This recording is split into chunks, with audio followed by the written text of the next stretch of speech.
Hello, students, ninth standard. I am Ulla Sonar welcoming you on ZP online education platform. Students, today we are going to learn 3.2 the fall of Troy part first. Students, in this part we have to see chit chat questions, the part first line to line and workshop. So students, in part first we have seen how the city Troy is well situated for trading, for commercial, and how the prince of Trojan committed a severe crime and persuading to Helen to elope with him, and for that the reason Greeks declared a war against the Trojan, and that war is continued to be long lasting 10 years. The siege also continued for 10 years. These incidents we have to see in these parts. So let's start the lesson line to line. Listen carefully, understand it. Okay. Start the lesson. The fall of Troy means Troyचे पतन. In this first part, before start the lesson, first we see chit chat questions. So the first question is, do you know any stories from epics or mythological poem? पौराणिक व प्राचीन कथा तुम्हाला माहित आहेत का? The answer is yes, I know the stories from the Ramayana and the Mahabharata. The next question is, who is your favorite mythological character? What do you like about that character? तुमचा आवडता पौराणिक कथेतलं पात्र कोणतं आहे आणि त्या पात्रामधला कोणता गुण तुम्हाला आवडतो? The answer is Karna is my favorite mythological character because of his philanthropist. Generous philanthropist म्हणजे त्याची दानशूरता. Question 3, who is your favorite warrior? Shivaji Maharaj is my favorite warrior.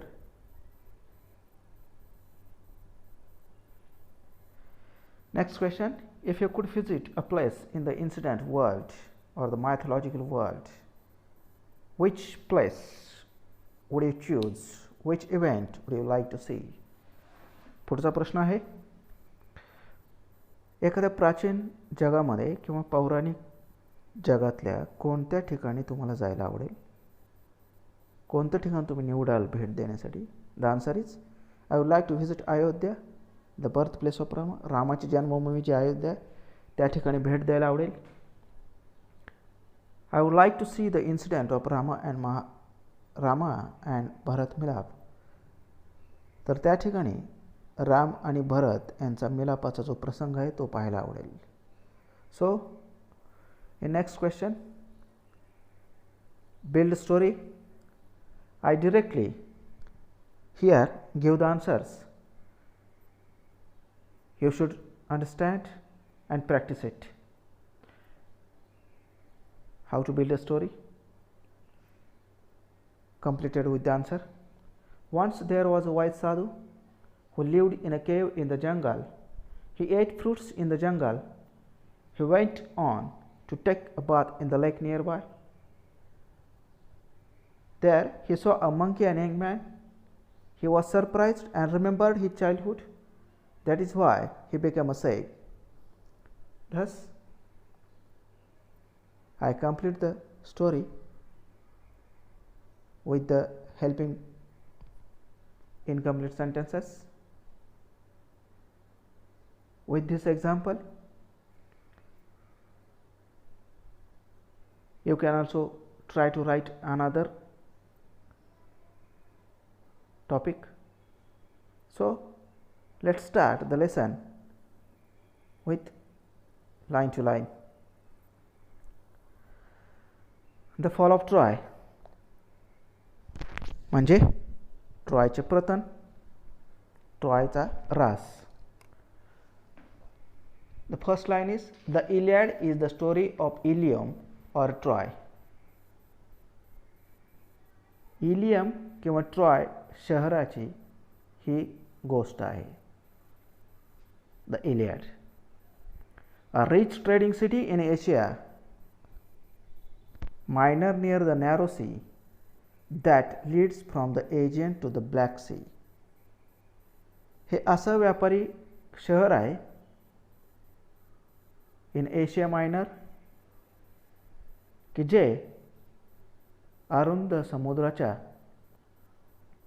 जवळ आहे, की जो समुद्र Aegean to Black Sea, Aegean to काळा समुद्राकडे जातो, त्या ठिकाणी हे शहर वसलेलं आहे.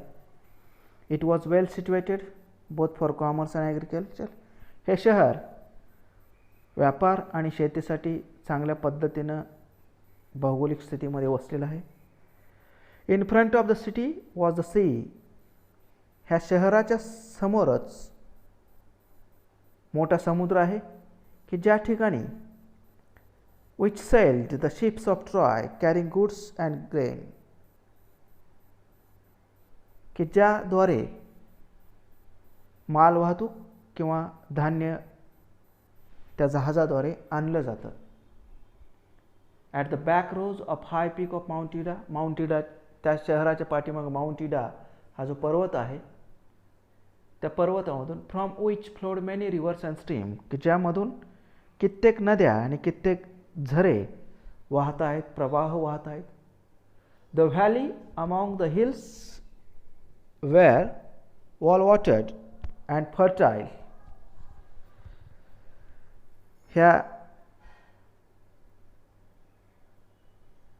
दऱ्या जे टेकड्या आहेत त्या वेल वॉटर अँड फर्टाईल आहेत. ते पाणी सगळीकडे पाणी आहे आणि सुपीक आहे. Which corn growing in fertile fields. त्या सुपीक अशा क्षेत्रामध्ये चांगल्या पद्धतीनं पीक घेतलं जातं, पीक उगवलं जातं. And cattle feeding on rich grass of the meadows which while ships feed on the slope of the hills. आणि with corn growing in fertile fields cattle feeding on the rich grass. त्या अशा गवताच्या कुरणावर जनावरं, गुरं चरतात, जगतात. आणि while sheep fed on the slopes of the hills. टेकड्यांच्या उतारावर मेंढ्या चरतात. इथं मार्जिन क्वेश्चन आहे. How did the location of Troy help it to grow in to a very rich prosperous city. ह्या क्वेश्चनचा आन्सर आपण आत्ता जो पॅराग्राफ शिकला त्याच्यामध्ये लोकेशन आहे, कशा पद्धतीने ती प्रॉस्परस आहे, कशा पद्धतीनं शिप्स, समुद्र, cells, valleys, fertile, meadows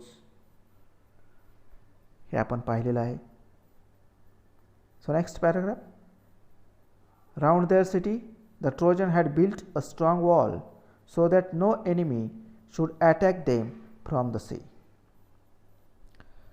Trojan शहरातल्या रहिवाशांनी त्या शहराभोवती फार मोठी भिंत बांधली होती. त्यामुळं no enemy should attack them from the sea. समुद्राच्या मार्गाने कोणताही शत्रू त्यांच्यावर अटॅक करू शकत नव्हता. The wall was so broad that people could stand and sit and walk on it. ती भिंत इतकी भक्कम होती की इतकी रुंद होती की त्याच्यावर त्या ट्रोजनचे लोक उभा राहू शकत होते, बसू शकत होते आणि चालू शकत होते. The great gates stood open. ज्यावेळेस ते गेट उघडलं जायचं, people could go to the seashore outside. त्या शहरामधील लोक त्या गेटमधून बाहेर पडायचे, समुद्र किनारे जायचे and come in as the placed. ज्यावेळेस बाहेर जाऊन फिरून यायचे, आनंदी व्हायचे, समाधानी व्हायचे, ते माघारी यायचे. But in time of war the gates would be closed. But at the time of war, the gates could not open. It would be closed. And then the city was like a strong fortress. आणि अशा तऱ्हेनं in the time of war, युद्धाच्या वेळी त्या शहराचं रूपांतर भक्कम अशा किल्ल्यामध्ये व्हायचं. Quite safe from all attack. अशा तऱ्हेने ते कोणत्याही हल्ल्यापासून सुरक्षित होतं. Protected by the wall surrounded it. आणि त्या शहराचं संरक्षण कशावरून व्हायचं? त्या कडेने बांधलेल्या भक्कम भिंतीत. As well as by the hills behind. आणि पाठीमागं असलेल्या टेकड्याद्वारे व्हायचं. Thus the Troy was strong city. अशा तऱ्हेने हे शहर अतिशय भक्कम असं होतं. Strongly protected by its wall. भिंतीमुळे ते चांगल्या पद्धतीनं संरक्षण केलं जायचं. Strongly depended by its brave soldier. त्याचबरोबर ट्रोजनच्या शूर अशा सैनिकाद्वारे त्याचं संरक्षण केलं जायचं. But all the kings and heroes of Greece had declared war against the trojans. परंतु ट्रोजनच्या विरोधात सगळ्या ग्रीकच्या राजांनी आणि योद्ध्यांनी युद्ध पुकारलं.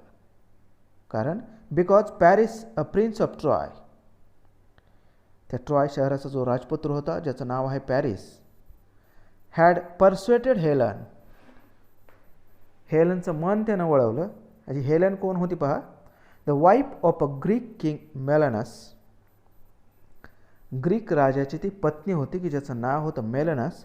To elope with him. Here the meaning of elope म्हणजे पळून जाणे. आणि त्या हेलनचं त्याच्याबरोबर पळून जाण्यात त्यानं मन वळवलं. He had brought her to Troy.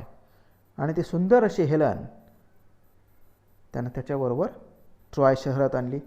The Greeks wanted to take revenge on Troy for the wrong done to Menelaus. अशा तऱ्हेने ग्रीकने त्याच्याविरोधात युद्ध पुकारलं त्या प्रिन्स पॅरिसने केलेल्या घटनेच्या बदला घेण्यासाठी. They sailed to Troy and laid siege to the city. त्यांनी ट्रॉय शहराच्या दिशेने जहाजं आपली वळवली आणि त्या शहराला वेढा दिला. लेड सीज, सीज म्हणजे वेढा देणे. The Trojans too fought hard and the siege continue for 10 years. अशा तऱ्हेने ट्रोजन सुद्धा त्यांच्या ग्रीकच्या विरोधात अतिशय धैर्याने लढले. तरीही the siege continue for 10 long years. तो वेढा काही उठत नव्हता. तो वेढा 10 वर्ष, तो घेराव 10 वर्ष असाच चालू होता. The fighting went on daily but the siege did not end. Every day the fighting went on but the siege did not end. The war did not end. Not from the Greek, not from the Trojans. On the one hand, the Greeks could not take the city. एका बाजूने पाहिलं तर Greek ते शहर जिंकू शकत नव्हते. On the other hand, the Trojans could not force them to sail away. आणि दुसऱ्या बाजूने पाहिलं तर ट्रोजनही ग्रीकना त्या शहरापासून बाहेर काढू शकत नव्हते. म्हणजे दोन्हीही पक्षाकडून कोणाचा पराभव करू शकत नव्हते. Every day the Trojans came out of their gates.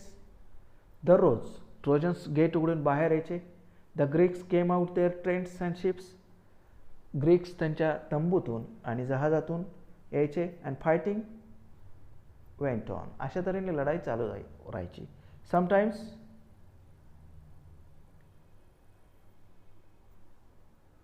there were great battles between the two armies.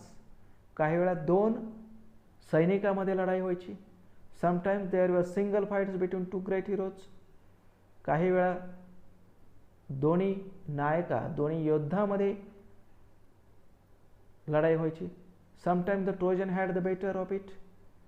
काही वेळा ट्रोजन सरशी व्हायची समटाइम्स द ग्रीक, काही वेळा ग्रीक जिंकायचे. But still the fighting Wien on, तरीही लढाई सुरूच होती, रिझल्ट येत नव्हता. Great heroes on both sides where killed in the course of the war. ह्या 10 वर्षाच्या लढाईमध्ये दोन्ही बाजूचे शूर योद्धे मारले गेले. After leading the defence of his city for 9 years, 9 वर्षानंतर ह्या शहराचं रक्षण करता करता the brave Hector was at last killed by ॲकिलीज.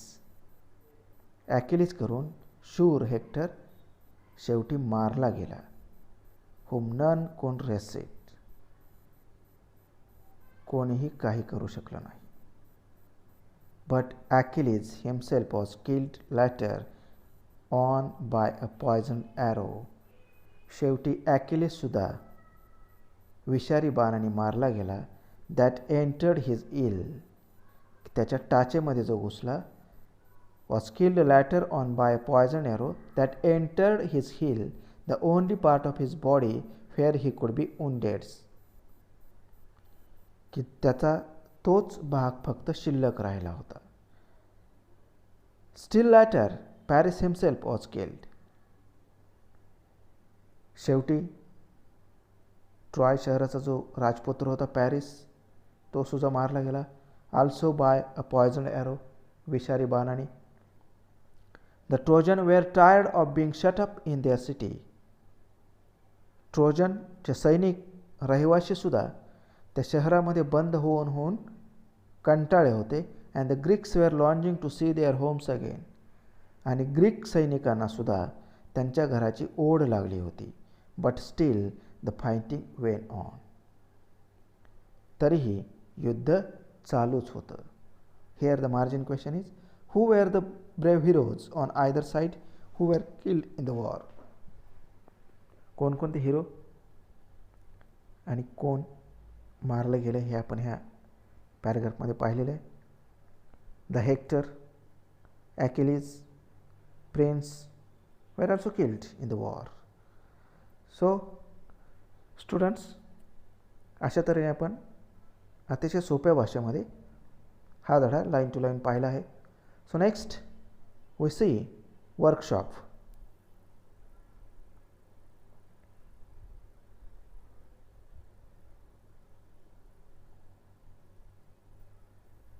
In here workshop, the first question is find antonyms of the following from the passage.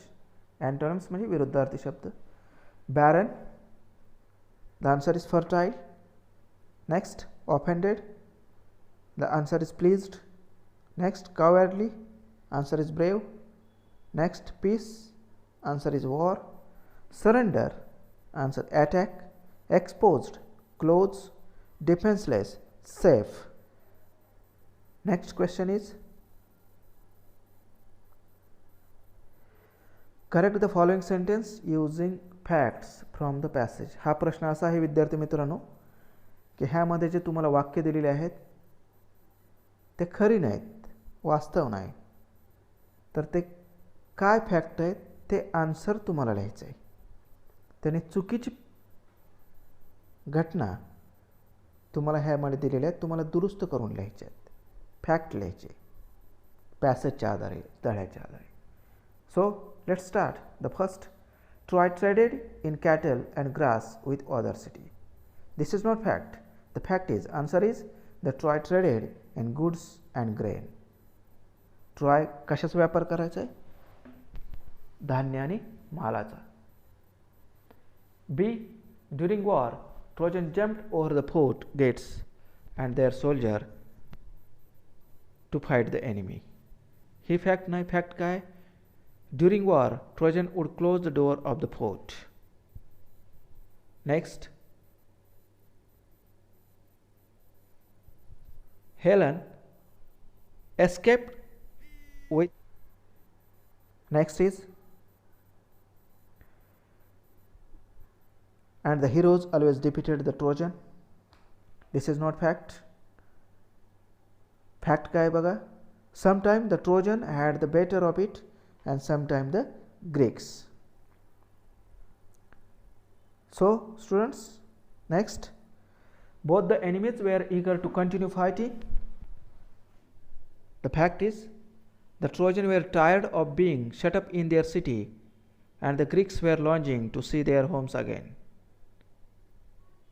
The last one, Troy was attacked because it was a strong, rich city. ट्रॉयवर ते शहर भक्कम आणि समृद्ध असल्यामुळे attack झाला का, हल्ला झाला का? नाही. फॅक्ट काय आहे? Because the Greeks wanted to take revenge on Troy for the wrong done to मेलेनेस.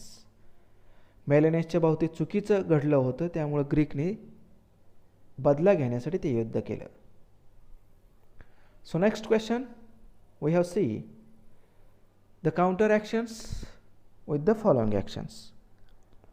Helen eloped with Paris. ह्या ॲक्शनवर काय प्रतिक्रिया आली बघा. The Greek wanted to take revenge on Troy for wrong done to Menelaus. They sailed and laid siege to the city of Troy. B. The Greeks sailed to Troy and attacked it. The answer is Trojan fought hard and the siege continued for 10 long years. The third one, Hector was killed by Achilles. Achilles himself was killed by poisoned arrow that entered on his heel. The siege continued for 10 long years. The Greeks deeply longed to see their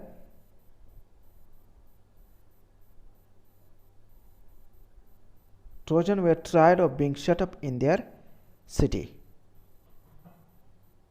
The Greeks deeply longed to see their home, and the Trojans were tired of being shut up in their city. So last one, the fighting went on daily. Sometimes the Trojan had the better of it, Greeks, and the Greeks could not take the city. The next one, from either of our two Indian epics, find out which battle war lasted the longest. आपल्याकडे जे दोन रामायण किंवा महाभारत आहे त्यामधले जे कोणतं war किंवा कोणतं युद्ध जास्त काळ चाललं. Write down about its cause, the enemy, armies, its hero, its duration and the final outcome. तर तुम्ही त्याचा थोडं अभ्यास करून त्याची कारणं, ते शत्रू, त्या युद्धामधले जे नायक योद्धे, युद्ध किती काळ चाललं आणि युद्धाचा रिझल्ट काय आला हे लिहायचं आहे. So here directly I give answers. I give the example of Mahabharata, Kaurava and Pandavas battle. Causes, the first we see the causes. कारण बघू आपण त्या युद्धाचं कारण काय आहे ते. Duryodhan, the eldest of the Kauravas, took the possession of the kingdom of Hastinapur forcefully. दुर्योधनाने Hastinapur या राजधानीचा ताबा घेतला आणि स्वतः त्या ठिकाणचा राजा म्हणून घोषित झाला. Illegally which belong to the Pandavas. हे खरं त्याच्यावर अधिकार कोणाचा होता? पांडवांचा, परंतु त्यानं ते नाकारलं. So it led to the outbreak of the war. आणि त्याची परिणिती ते युद्ध होण्यामध्ये झाली. द एनिमी आर्मीज, त्या युद्धामधले एनिमीज किती आहेत बघा. 100 Kauravas brothers with Bhishmacharya, Dronacharya, many other kings like Karna, Shakuni, ETC all belong to Kauravas. कौरवाच्या बाजूनं 100 कौरवाचे बांधव होते, भीष्माचार्य, द्रोणाचार्य, इतर राजे, त्याचबरोबर कर्ण, शकुनी असे होते. पांडवाच्या बाजूनं कोण होतं बघा, 5 पांडवाज, त्याचबरोबर किंग द्रुपद, त्याचा मुलगा his son, king Virat, other belong to the army of the Pandavas. हे पांडव सैन्य होतं. हिरोज कोण होते? पांडवाज, धर्मराज, पार्थ, भीम, नकुल, सहदेव हे पांडवाचे नायक होते. आणि कौरवाचे नायक कोण होते? दुर्योधन, त्याचबरोबर शकुनी, कौरवाचे 100 बंधू, कर्ण होता. Duration, the war lasted for 18 years, 18 days. हे युद्ध 18 दिवस चाललं. फायनल आउटकम, ह्याचा शेवट कसा झाला? द पांडवाज गॉट व्हिक्टरी, पांडवांचा विजय झाला, पांडवांची सरशी झाली. All mighty kings and heroes except Ashwatthama were killed. खूप असे योद्धे, पराक्रमी योद्धे मारले गेले. All the Kauravas were ruined, सगळं कौरवाचं सैन्य संपलं. द पांडवाज रिगेन्ड हस्तिनापूर, आणि पांडवांना हस्तिनापूर मिळालं. So students, thus we have seen the part first of the fall of Troy. In this lesson we have seen the chit chat questions, all the chapter line to line, the questions and workshop also. So children, try to understand it, study it, stay safe, stay home. Okay.